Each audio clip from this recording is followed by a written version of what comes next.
Tragedia questa mattina a Brugnera, in via Calderano, all'altezza della rotonda. Erano circa le 10:40 quando Vittorio Ronchese, 82enne, residente a Gaiarine e originario di Porto Buffolè, in provincia di Treviso, stava attraversando le strisce pedonali.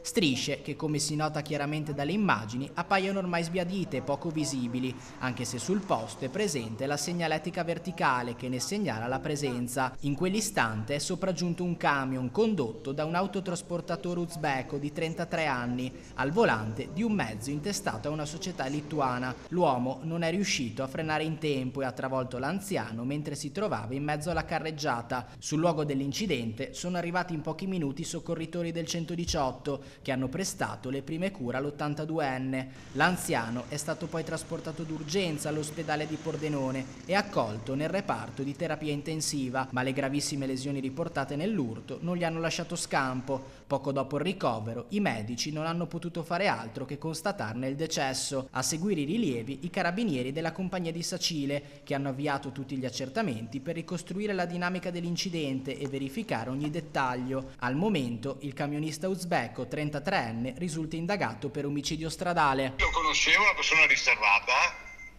ogni tanto passava, lo si vedeva in piazza, lui abitava al Pio Istituto Elemosiniere, si chiama. Sostanzialmente è una serie di alloggi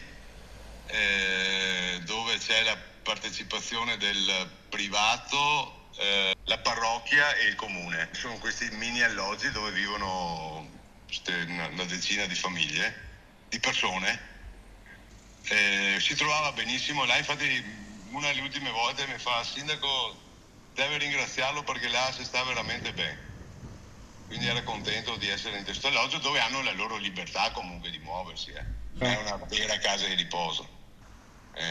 Chi è nelle condizioni va in giro a piedi piuttosto che come lui stamattina in bicicletta, e poi molto probabilmente, penso io, facendo la strada per andare al centro di uno si va di là a Brugnera, e lì dalla rotonda, ahimè, è successo quello che è successo. Beh, assolutamente di vicinanza ai familiari, a quanti l'hanno conosciuto, ed è sempre comunque una perdita. Se quando perdi qualcuno sempre ti dispiace, sempre, a prescindere dall'età.